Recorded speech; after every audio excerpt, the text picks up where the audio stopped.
very good evening to you. Thanks for joining us on the Thursday edition of the show. I'm Yemi Adebayo. Let me give you a quick rundown of what to expect on the show tonight. We continue with our countdown to the National Sports Festival to be held in Benin City, Edo State. We'll talk about all of the things happening right about now in the city that will host the National Sports Festival. We'll talk about the Olympics as well. Of course, it's no longer news that the Olympic torch has begun its journey. Some are happy, some are protesting, especially in the city of Fukushima. We'll talk about that as we go on the show. We'll also talk about the FIFA World Cup qualifiers, the African Cup of Nations qualifiers as well. And of course, today, biggest piece of news, a country that joined CAF in 2003 has qualified for the African Cup of Nations. We're talking about the tiny island nation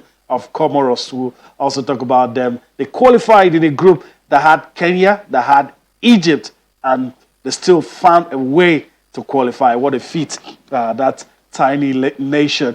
As a matter of fact, the Ox of Togo were also in that group, and yet Comoros were able to get the job done. We'll talk about that as we move on the show. As a matter of fact, that's the outlook of the show tonight. Well, let's bring you into all that we're doing on the show. You already know what we're talking about all the way. National Sports Festival, FIFA World Cup qualifiers, African Cup of Nations qualifiers will get us talking. The Tokyo Olympics will get us talking as well. So that's, that's just it. That's what we're doing on the show tonight. Send us a mail, sports9@channelstv.com, or get across to us on Facebook, channels-sports, and of course, can tweet at us at channels_sports. Let's know how you feel. Let's feel your pulse. Speak up and be heard. That's the opportunity you have. Let's keep it going. We ensure that the conversation never ends. Even if the show ends, the conversation never ends. We do our best to ensure that we always keep it going.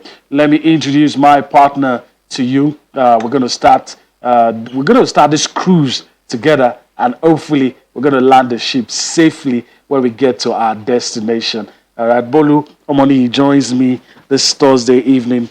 Bolu, I'm very happy to have you with me tonight. Yeah, it's good to be here again. And you mentioned the tiny sitting coast of Comoros Island.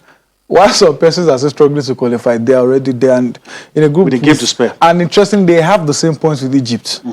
Ahead of Kenya, ahead of Togo. Yes, Kenya and Togo are maybe not the biggest names in football, but compared to Comoros Island, they are very big. And the fact that they could qualify ahead of this team, and also good news for MFM, they finally got to win. And that win skyrocketed them from relegation down to about 15 or 16th on the log.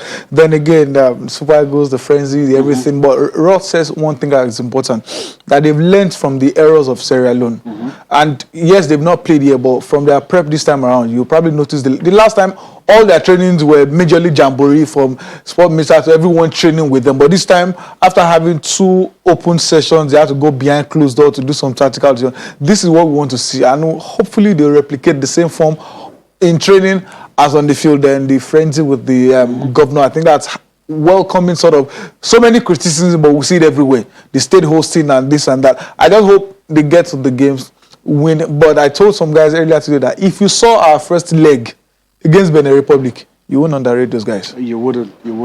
But some are already saying if the other 2 teams play a draw, we might have qualified even before we kick a ball. But funny things happen in football. But Bolu, we want to start with the National Sports Festival, and let's just say officially it's 8 days to go. Let's just give you a confirmation of that so that you know that it's going to happen. We hope that it will happen. Assurances have been given, and definitely we believe it will happen.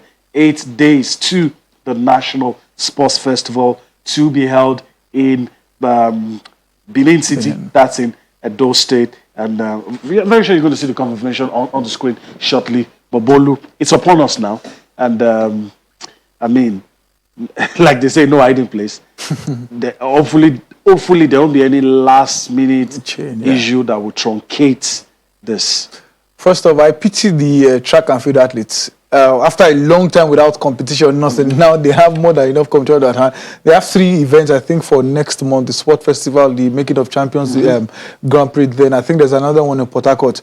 Unfortunately, all of them can't go, but it gives another avenue for other athletes to win different competitions. And the interesting thing is those tournaments are also qualifiers for the Olympic Games. So it's not that just go to an event, run around and feel, if I win, I can chill. No, you have to give in your best. And for the Sport Festival, Edo State said you must be vaccinated at least 12 days before the event. It's 8 days now, and I think Edo themselves did theirs yesterday. So the timing, everything. What we just want is vaccination or no vaccination, whatever. Let's just do this event. And now I think there's a, well, should I say chaos sort of with Kogi State, because these states are not getting any vaccine. And they've said, if you're not vaccinated, you're not coming for this event. So I like that they made a rule. If you want to come to our states to participate, you have to do this. If you're, Olympics said they are not forcing.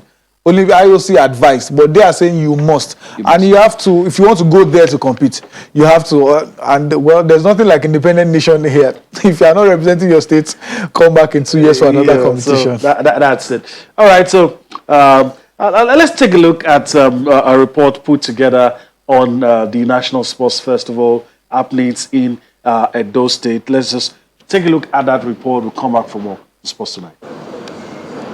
The final inspection of the main venue for the Unity Games, a revamped Samuel Ugbemudia Stadium in Benin City, the Edo State capital. So if you're right through, here will be the cage. Okay. That's for you discuss. Nigeria Sports Minister Sunday Dari having confirmed the April 2 to April 14, 2021 date for the 20th edition of the National Sports Festival, Edo 2020, gives the facility a pass mark. What excites most athletes is the facility and the equipment. What we have here is comparable to anyone you can find in the world, global standard. And what we've seen here is a revamp that we've never seen before of a sporting facility in this country. Training is at a rigorous pace. Team Edo athletes are wasting no time, with barely 2 weeks left to the start of the Unity Games.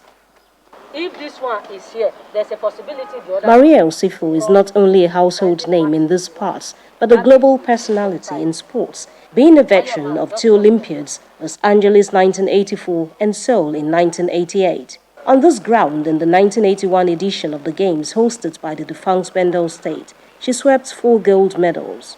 Today, she's a mentor to the future generation. That's it. On the series of setbacks suffered by the Games occasioned by the COVID-19 pandemic, Maria insists that it would not be an excuse for any underperforming athletes.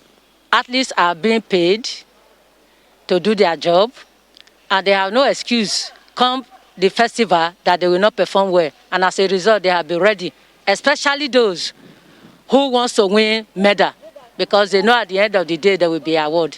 The former track queen believes that the Samuel Ugbemudia Stadium upgrade will help more athletes qualify for the Tokyo Olympic Games later this year. As it is known all over the world, new track produces fast results, especially the athletes. They are eager to run on a new track.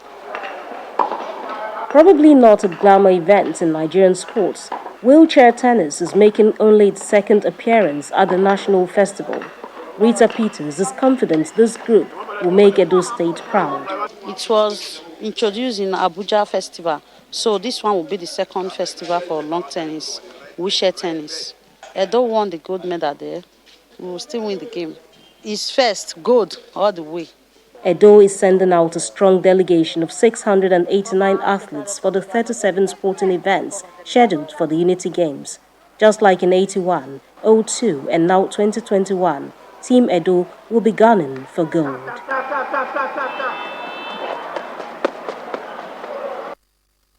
All right, so that gives you an indication, a clear hint of what to expect from Team Edo at the Games. Of course, let's just quickly let you know that they will be presenting 689 athletes in 37 sports for the National Sports Festival. And they've told us facilities are in place, everything is ready.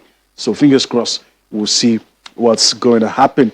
All right, so like we said, 8 days to go, and the countdown continues from here. And hopefully it will be interesting to see all the states meeting the guidelines that were reeled out by the local organizing community because health and safety comes first.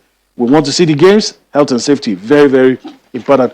Bolu, let's move on. I guess we've exhausted everything we need to say about the Olympics. Let's quickly talk about the torch relay. And, I mean, the stories, two sides of the coin. Some people were excited. The torch relay, it has begun. It's going to toss some cities right there in Japan.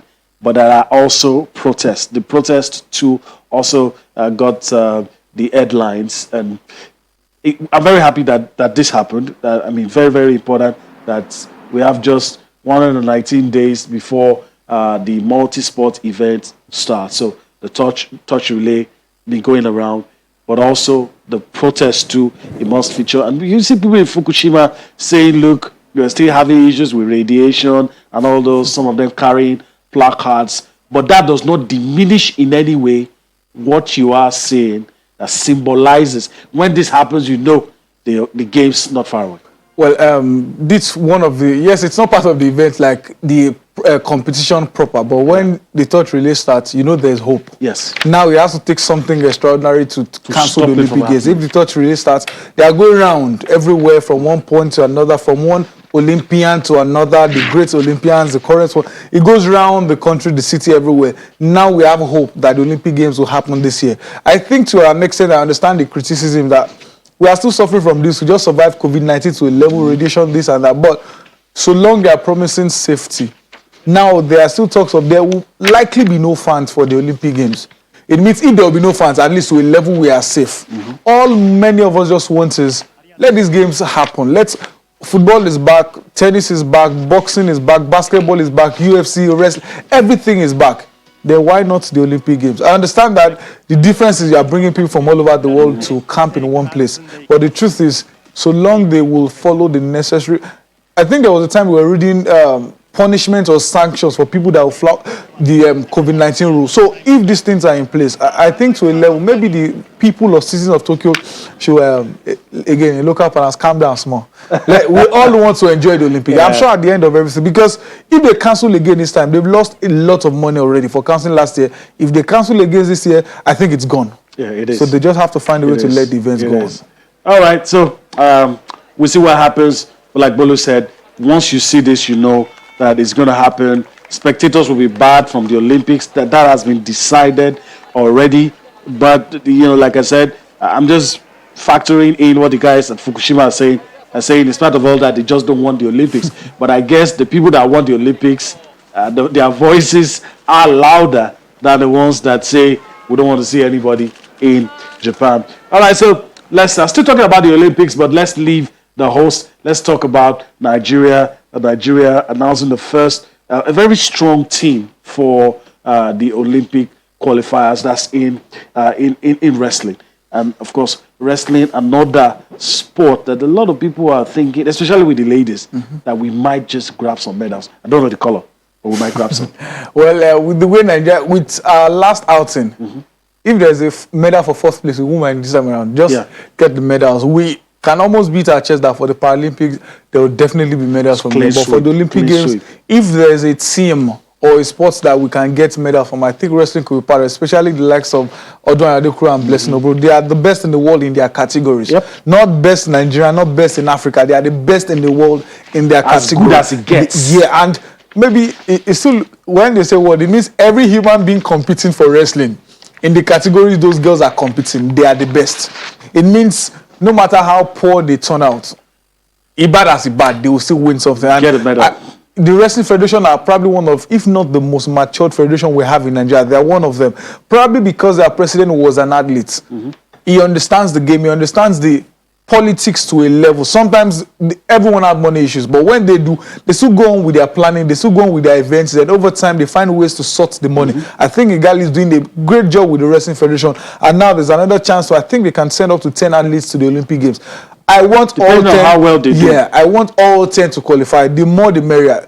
There's one started at a point that they focus. No, if you can send 200 athletes to compete, it means they are good enough to qualify if they do. Send as many as you can. It gives us more chances to win more medals. But I think the Wrestling Federation will not disappoint us. All right, but we're hoping that wouldn't happen. So, I mean, they've announced a strong squad, and I'm hoping, like Bolu is as well, that a lot of Nigerians will also pick their sports, qualify for the Olympics, and the prospect of getting medals, it increases. But if the number of athletes that qualify from Nigeria also increase. All right, let's leave the Olympics, let's leave wrestling, and talk about football. Today, at the Soccer Temple, in case you're wondering the stadium we're calling the Soccer Temple is the Agege Stadium. Enyimba came to town, and they were hoping that, like Aqua United, they will come here, get all 3 points, and that's what most people thought, including me, sitting here, and I guess Bolu, but he didn't say it on national TV. But we're here, Enyimba played well. At the end of the day, some blame the goalkeeper. I don't know if you're part of those who are blaming the goalkeeper, but a goal by Ebenezer Odeyemi, I think in the 12th minute, was enough to seal maximum points for MFM and 3 points. And on the strength of that win, like you pointed out in the beginning, they moved away from that dangerous spot. And the goal was in the 22nd minute. Well, for those blaming the goalkeeper, I think it's more like it's always dangerous for a goalkeeper to send the ball back into his 6-yard or wherever. If you are pushing out, just push it away as far from your post as you can. But unfortunately, the ball went directly to Ebenezer's feet, and it would have been strange if he missed that ball.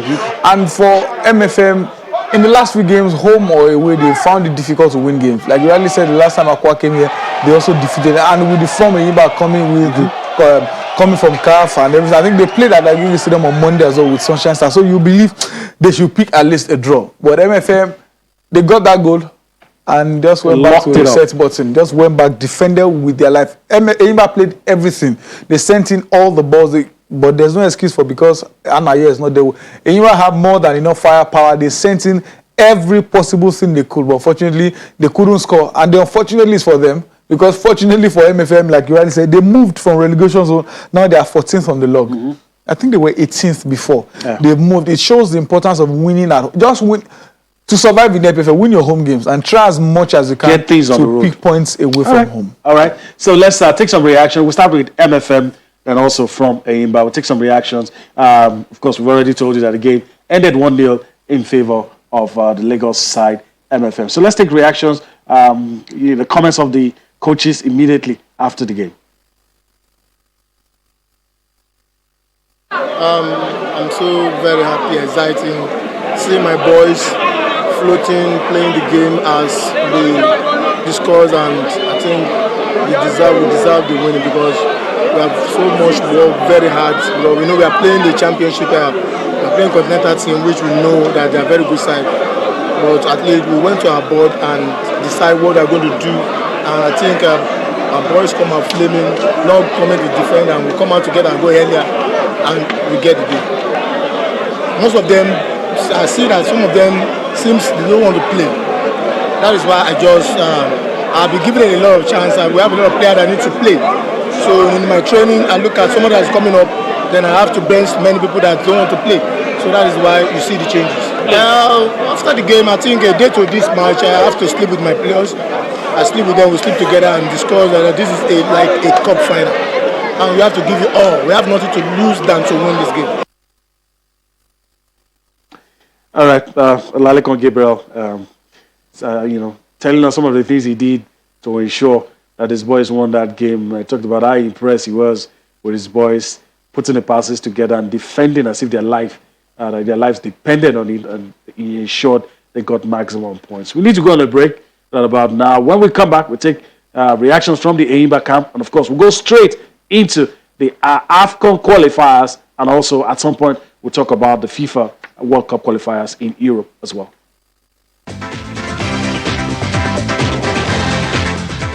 All right, it's time to flip the coin. Let's listen to the guys from Enyimba, the Aba Elephants, what they had to say immediately after that game. It was a loss. Obviously, they were not happy, but they had one or two things to say. Let's listen to them. Quite a disappointing one for us. We we came with a lot of confidence coming to this match, believing that we can get a very good result. And unfortunately, it didn't happen that way. We started very well with the white players. They refused to come to the party. At a time we are in control. Those are white players. They didn't do too much, and you can see we made a lot of two substitutions immediately after the 45 minutes, the first 45 minutes, to have some bite into that attack. It was a complete letdown from that end, and it's just sad that we couldn't get anything here. I noticed the hunger is not enough for us. The hunger is not enough. Clearly we are in control all through, but when you are in control, that has to translate into scoring goals, and that's not really happening. The hunger, like I said, I'm not too happy about that. I explained this at length to them at the first half, why we have to push more, because we are not looking like a team that is ready to score any goal at all. I expect with the injection of the two more attackers there that we could get that, but unfortunately we couldn't get that. Then also we have to commend the MFN team. They are always compact. You can see the way they lose the ball. They go to low block all time, and they reduce the space we have to use. They minimize the space that is available to us, and that is the tactical discipline also. So you can't take that away from there. They really did well. They did well to get this win. All right, it's a viewer's delight. A coach who speaks like he understands the game, and anytime you stand in front of him, you'll be very happy. Give us an insight to his halftime talk with the players and explain some of the things. But at some point, I was like, well, maybe you need to calm down. You will lose some games. Before this game, he said he has never lost at the Agege Stadium. He told us he was raised a few houses away from that particular stadium. But then again, I says, there's always a beginning of something. Well, I think he's one of those media men like to interview. He will tell you the way it is. Starting with his tactics, he mentioned how we had to make some tactical changes at halftime, how his wingers were not getting right. That's what we always want to hear from managers. Don't tell us, you thank God you won. No, let us know what happened. If you lost, what do you think went wrong? You may not get it right in your post-match immediately, but you can look into it. Just tell us something we can write about. We can't just be writing, we want to thank God after every game. And I like it for if you're going to thank God, maybe after you told us for the victory, for the reason why we're asking you the question. But answer the question first. And I like that he knew where the faults were from. And definitely for someone who knows, if you know where your wrong is, you will know where to correct it. And that's what I like about it. And well, to a level, I think the MMA managers will try to, we just defended where we played well. That's all that matters. That's all that matters. And the important thing about football is winning. I tell people, I love Pep style. Tiki-taka, passing and everything. But the only way to play results is to win. His first season, he didn't deliver. People didn't care. But when he started winning with records, that's what we care. So just win your games. You may be the route one, you may be packing the train, whatever. Just win games. And that's exactly what MFM did today. All right. And like they say, all is fair in war. So just do whatever you have to do. As long as it's not against the rules, do whatever you have to do.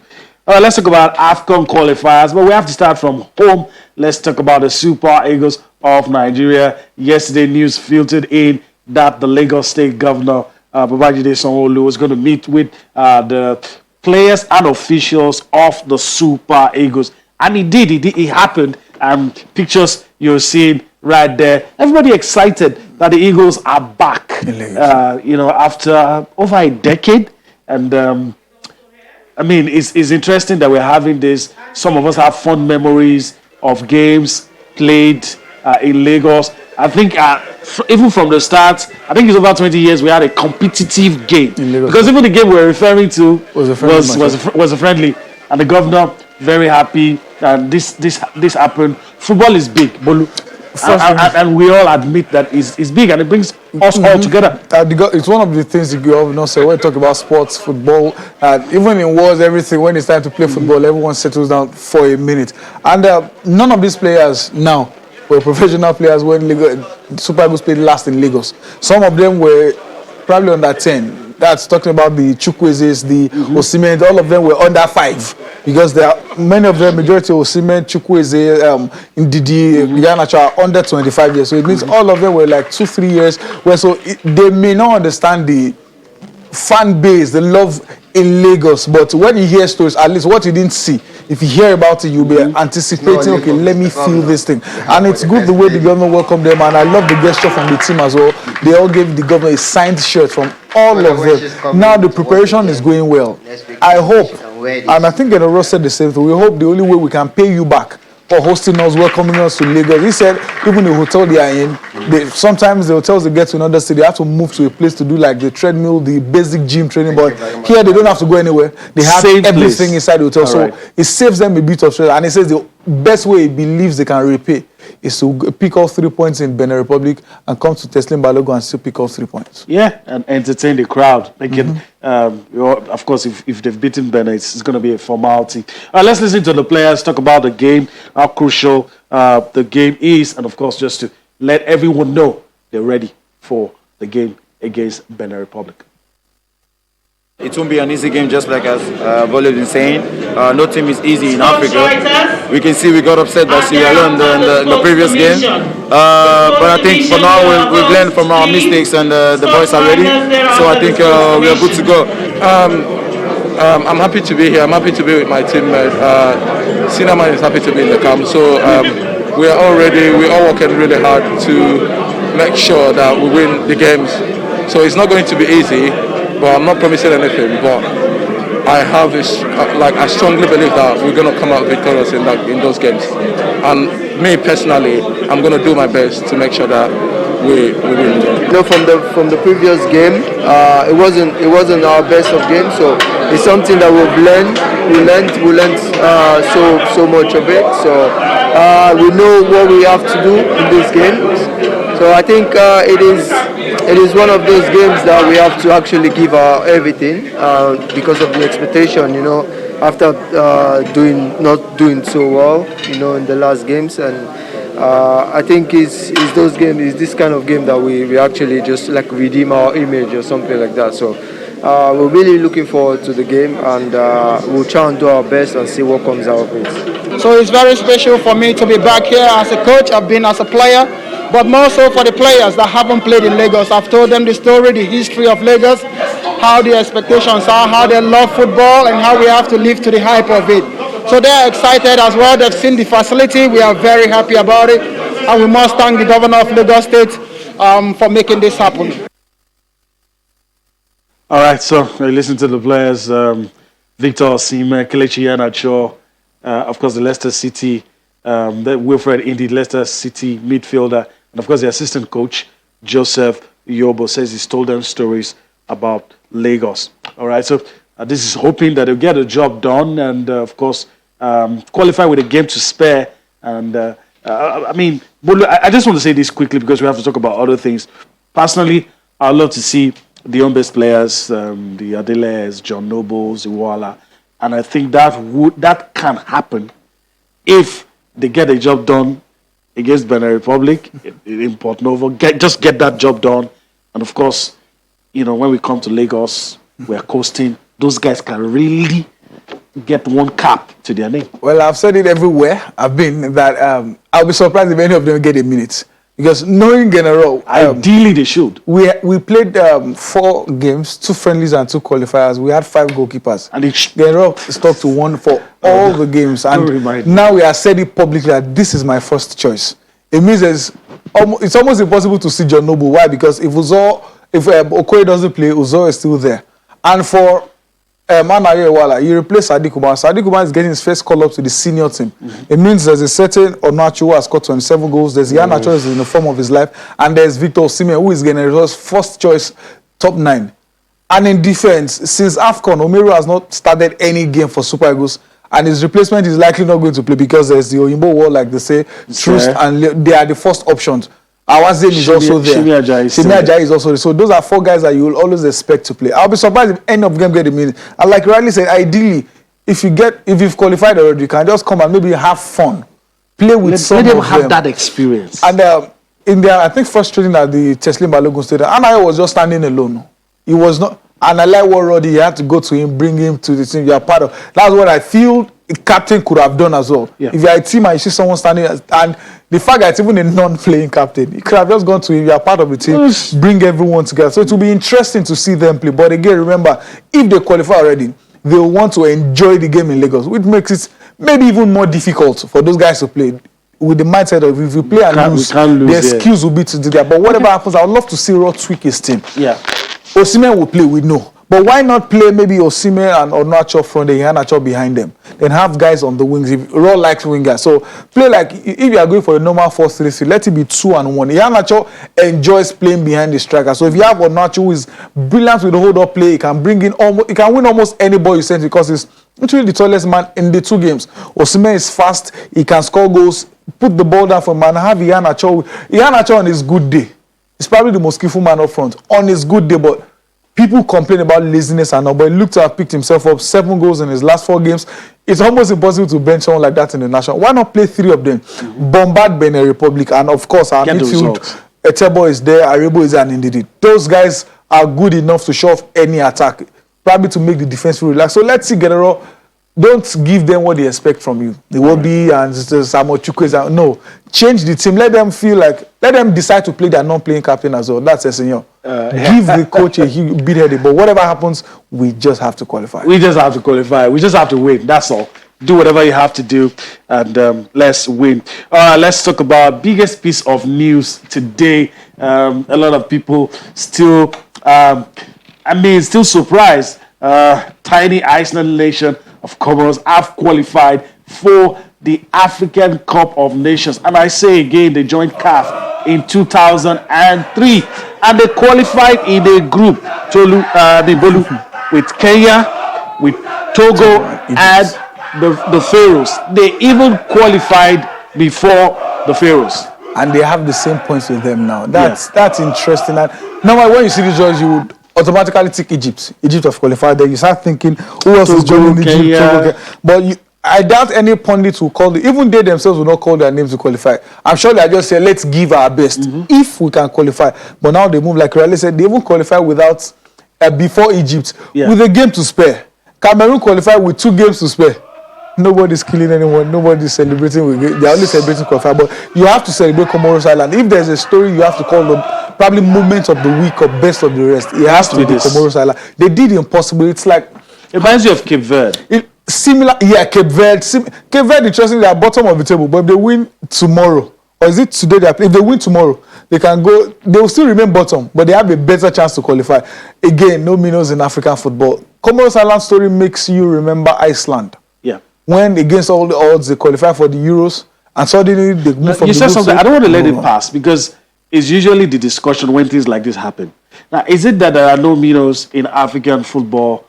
Or sometimes the giants sleep, because I've heard people I respect, I don't want to mention it, people I respect say there are minnows in football, but sometimes the giants sleep. So which is it? Well, you always expect the giants in quote to turn up every time because they have the best players. They sleep off sometimes, but as much as we will say they sleep off, we also have to respect those that did well, because if they didn't do the assignment, for example, if you can shut a certain Lewandowski from scoring against your team, either it's on his bad day or not, you have to respect either the goalkeeper or the defense or making sure this guy kept quiet. So as much as we'll talk about, yes, the big boys having their bad day, you still have to respect the guys. Yes, for example, our last World Cup qualifiers, the guys in our groups, they didn't turn up. I think we played Cameroon, were terrible that period. Algeria were bad that period. But again, if we had not won our games, we won't remember those guys were bad.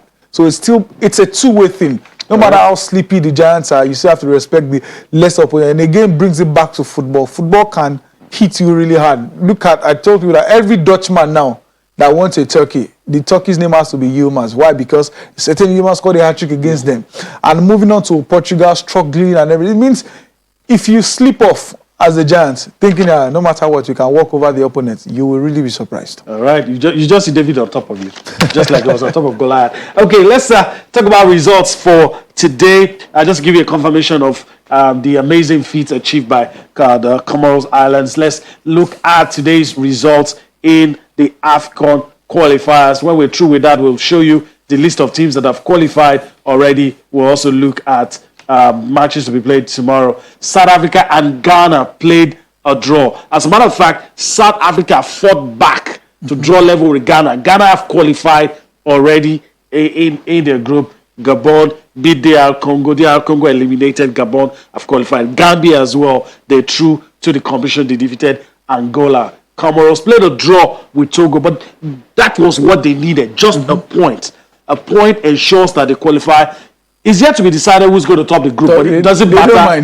They've qualified. It doesn't matter, they've qualified. So these are the results for today. Let's quickly show you. Okay, of course, Kenya and Egypt also played as well. Ended in a draw. Libya and Tunisia. Of course, Tunisia defeating Libya 3-2. The Carthage Eagles also through to.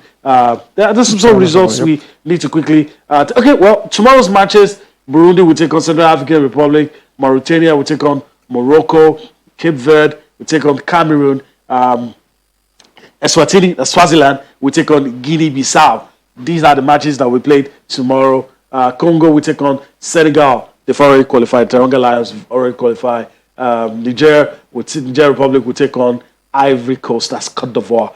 So it's going to be interesting to see how all of those. Surely some teams will join. Some teams will join, and we are hoping that by Saturday, Nigeria will join. In fact, we should have been on this list earlier. Okay, so when we look at this list, that's what we have right now. Host Cameroon, of course, as host they would have been there, but they still find a way to play qualifiers, qualify with 2 games to spare. Mali, Guinea, Burkina Faso, Ghana, Gabon, Gambia, Egypt, Comoros Island. I mean, just you can scratch yourself, pinch yourself, but they're there. Comoros Islands have qualified. Algeria, Senegal, Tunisia, 12 teams have booked their spot in next year's African Cup of Nations. Some of the interesting groups now, Group F, Cameroon, they've qualified already. If Cape Verde defeat them tomorrow, it means Cape Verde are going to second on the log. 7 points, and Mozambique will be on 4, Rwanda will be on 5, heading into the last game. And also Group K, Ethiopia 9 points, they've not qualified. Ivory Coast and Madagascar both have 7. If Niger should defeat Ivory Coast with whatever reason, that means they're also joining them on 7. Those are groups that anything can happen. Tunisia have qualified already from their group, but the other 3 teams can still qualify. It means until the last match, the battle is still on. This way, not everyone qualified. 24 teams already before the final game. That you start asking yourself, what are we playing for? No, there's still a lot to play for from other teams. But again, you have to respect Comoros Island. You qualify first, you qualify second. We may be thinking about the second, but I'm sure where they are celebrating, they don't care. They don't mind if they lose their last match. Either at home, wherever. They have qualified for their first ever African Cup of Nations. I'm sure the guys are heroes already. And I also read that the Hawks use basically 90% of the squad were home-based players. Maybe they just felt there was nothing in this game anyway. Let's just enjoy the game. Let's enjoy the qualifiers and keep hoping we will get there someday. Unfortunately for them, the someday is already happening. All right, so that's it for the African Cup of Nations, the qualifiers. We'll get back to it later. Let's take a look at what happened in Europe. We start with the results yesterday. Biggest piece of news from the qualifiers yesterday was how the Turks were able to, I don't know if I should say annihilate, but defeat Netherlands, surprise everybody. But let's just show you the results for confirmation. France struggled, played a draw with Ukraine. Portugal won, but was an own goal. So let's see the results. FIFA World Cup qualifiers, the Europe zone, of course, played their own qualifiers already. Very sure it's going to come up on your screen, but we talked about it. France, Ukraine, ended in a draw. Portugal, Azerbaijan. Portugal winning was an own goal. Croatia lost their own game. Finland and Bosnia 2-2. Serbia and Ireland ended 3-2 in favor of Serbia. Portugal and Azerbaijan, with all the firepower, it's just 1-0, and it was an own goal. But that doesn't belittle they won. That's all that matters. Nobody cares if it was an own goal. And the one that Bolu is going to talk about, I had to go and see the clips. And you can't disrespect what Turkey achieved, because there was really Belgium and Wales 3-1 in favor. I mean, even without Eden Hazard, they were closing. The younger Hazard, played. Turkey defeated Netherlands 4-2. Slovenia did the job on Croatia, just a lone goal. I know you want to talk about Turkey, Netherlands. It's too early to start blaming. Still 5 more games to go. It's too early. Although I think, but on Twitter, it was so trending yesterday. Sometimes you'll be like, "What's happening?" If you don't know, when you read that was how I knew. 2-3 comments. That was how I knew. Frank the boy is trending. What happened? Then I saw people went back to what happened before. Immediately, Ronald Koeman left. It was a poor run. I think they lost 2, then drew their next 3. But they picked themselves up. They won their last 2 games. But again, unfortunately for him, he lost, and it was all about him. It was all about what Netherlands did wrong, not what Turkey did right. Fact that Turkey were playing at home counts for something. And the last time they both played at home in Turkey, Turkey also won that game 3-0. So sometimes when you go through these head-to-head things, you have to respect history. And that's one of the things that worked out for Turkey yesterday. And Portugal, I think my man of the match was the goalkeeper for Azerbaijan. Yes, it was his error that cost the own goal, but overall he denied every attempt from Ronaldo to Neto to everyone on the field of play yesterday. You have to respect him for what he did. But a poor record night for Luka Modric, the joint highest capped player for Croatia, 134. But unfortunately, they lost that game 1-0. Yes, look at France. France could not win at home. And I was thinking to myself, hope the bad jinx of winning the World Cup has not started with France. Remember, Spain moved on to Germany. Even before then, I think only Brazil escaped a bit. And Brazil have still not won major events apart for, I think, one Copa America. So maybe that's happening, but again, it's still early. Just 1 game out of 6. Anything can still happen in the group stage. All right, but we're going to talk about this. There are some games currently going on. We'll talk about that. We'll stay on this when we return from this break. We need to go on a break right about now. When we come back, we'll talk about the FIFA World Cup qualifiers in the Europe zone. Then, of course, we'll read your tweets, send them in. But first, we need to go on that break, and we'll return for more Sports Tonight.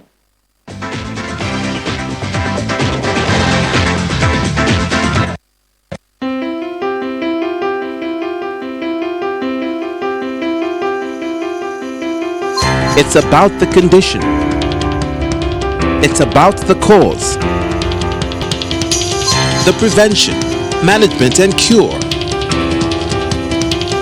Dedicated to soundness of body and mind. Watch experts break it all down. Vaccines, they are meant to actually... Watch Health Matters on Channels Television.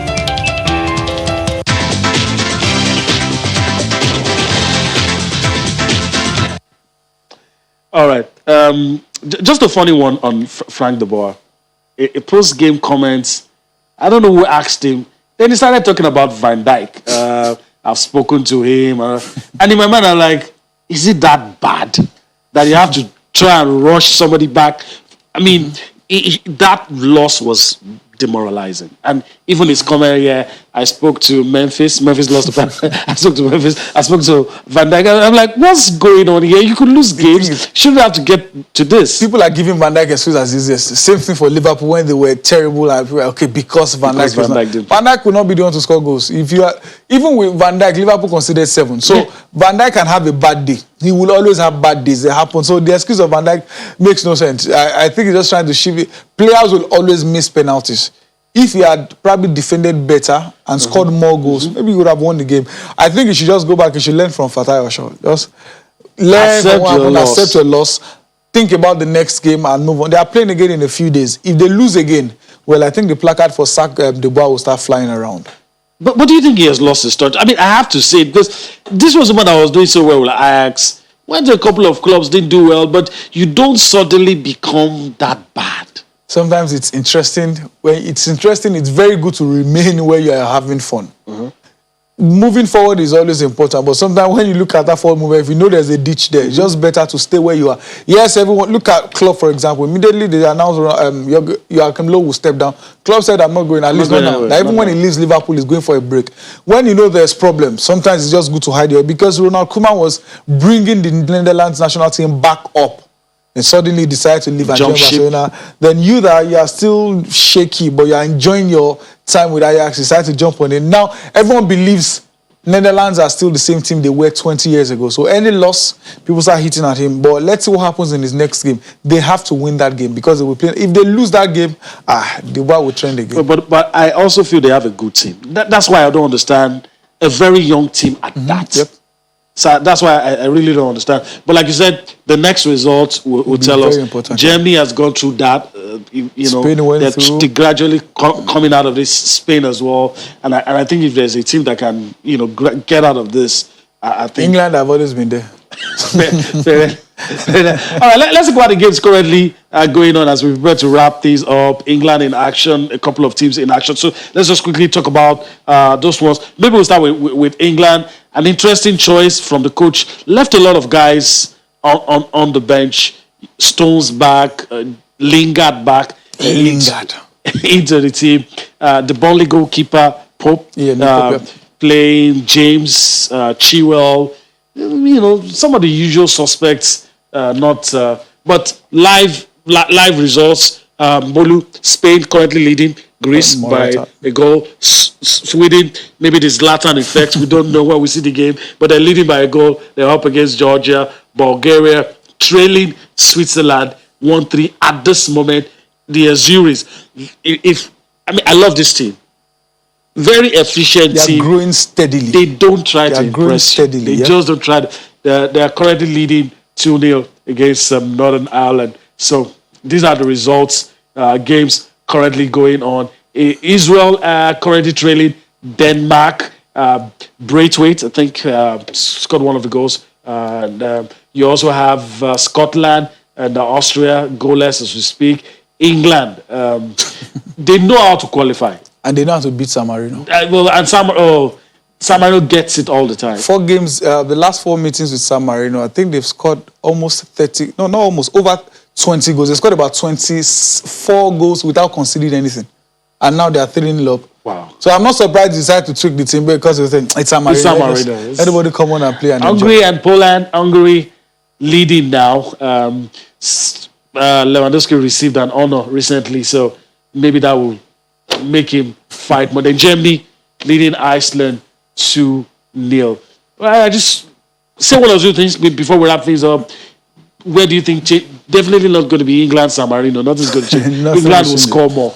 But where do you think maybe Poland might get into it? Maybe Germany might score more goals? If there's anything there, I just want to see if Zlatan will get to score. He started the game and everyone is asking, what is a 30? Is it that they don't have any player in Sweden to bring back a 39? He will retire like 4 or 5 years ago. But let's see if he will get to score a goal to celebrate himself. But overall, with the results, I don't think anything would, if anything would change, definitely not San Marino. The only thing that can change is if they get to score one. All right. To be a huge celebration. Okay. All right, that's it. That's how the cookie crumbles tonight. We've crossed the finish line on the show tonight. But first, I want to thank my partner on the show, Bolu Omoni. Thank you very much for being here today. Yeah, it's a pleasure coming around. All right. We're going to do this again next week. Yeah, definitely. Yeah, that's a promise of live TV. All right. So thank you, Bolu. I want to say thank you to you as well. It's always fun knowing that you're there, being with us from start to finish. Enjoy the rest of your day. We'll be back tomorrow. I'm Enyimba. Bye-bye now.